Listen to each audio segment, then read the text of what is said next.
gudoomiye hore ururka gaadiidleyda Tawfiiq Cumar Ismaaciil Cali iyo garab uu horkacayo ayaa qaadacay shirweynaha lagu soo doortay xubno cusub oo iyagu matali doona ururkaasi sidoo kale waxay eedeymo dusha uga tuureen agaasimaha guud ee wasaaradda gaadiidka iyo horumarinta jidadka Soomaaliland intaasi kadib waxay garabkaasi mar labaad doorteen gudoomiye hore iyo laba xubnood oo kala ah gudoomiye ku-xigeenka iyo xogayaha maanta si balaaran baa loo doortay xor iyo xalaala inta qeyb laga qashqashto doorashadeedana مو فاهمين أنا لا يقعد أسكرت هلا لا يقعد حفيز كيجا أنا لا يقعد أسكرت هلا لا يقعد يدرقيا هلا لا يقعد الله عيا غير كامل أيوه إلا والله من أيوه يا حفيز كيجا اللي بربريه لو تلقى اللي بربريه ما يقولين تذكر هم أقرأ إلا بابيو واحد اللي بربريه ما أقرأ أنا أقول ما يقولين دولة الشقاوة نقوله waxaan wada sheegaynaa in arrinteeda degdeg loo soo farageliyo doorashadeedana halkan ku qabto waxaan codsanaynaa dawladda iyo sharafta leh ee ugu sareeya madaxweynaha Muuse Biixi Cabdi waxaanu leenahay wasaaradda gaadiidka iyo dhuleenta waxa ay faragelin qaawan ugu soo qaaday annaga oo doorashadeedii noo socoto qabaqabadeedii noo socoto oo wax khilaafi halkan saaka waxaanu isugu dhimi arrin aanu fariin aanu u direyno madaxweynaha jamhuuriyadda Soomaaliland waxa weeye shirkad bareefada baanu ahayn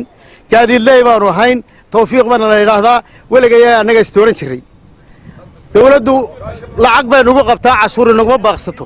dad iyagu iskoodu madax banaan baanu nahay faragelin baana lagu hayaa hadda wasaaraddu waxaan anagu soo jeedinay waligeed ayay inay gaargareysahada nagu ilaaliso faragelin bay nagu sameysay annagoo doorashadeedii noo gaadho sidii aan u dooran jirnay u dooranayna ayay ciidan nagu xidhay booliis bay nagu xidhay faragelin bay nagu haysaa waxa weeye sidii xukuumadda dadka u magacaabi jirtay ayay saddex nin u soo magacaabeen taa waxaanu leenahay waxaanu maanta la hadlaynaa bini aadamka dhan ee wadanka Ilaahay ku nool ee wadanka Soomaaliland ku nool ayaanu hadiidankiisa leeyahay tusaynaa shucuurtayadaanu tusaynaa waxaanu nahay ummadda gaadiidleyda ayaanu nahay hadiidankiisa leeyahay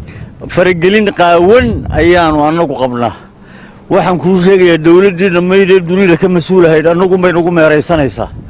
kolba meelun bay naga imanaysaa gudoomiyaha iyaga aanu sameysannaba way soo faragelinaysaa maanta gudoomiyaha iyaga anaga noo gudoomiyaha dawladna uma jeedno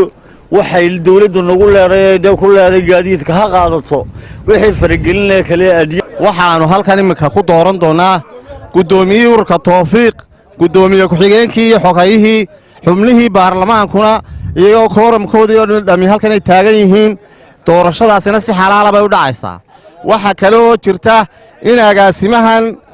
Cumar Sayid la yiraahdo oo halkan ku xareystay hudheel inama yaryar oo suuqa laga ururiyay oo kaadhan laga siiyay taasina waxa weeyaan waxaan dhacayn war miyay dhacaysaa in la idin qabsado maya iika doorashadii baanu imika ku dhawaaqi doonaa yaa gudoomiye u taagan gudoomiyihii Tawfiiq yaa imsa codeeyay hala soo tiriyo codadka u codeeyay ayaa imika la 42 xubnood ayaa gudoomiyaha u codeeyay sidaasay ku dhamaatay musharaxnimadii gudoomiyaha iyo codeyntiisiba haddana waxaanu geli doonaa gudoomiye ku-xigeenka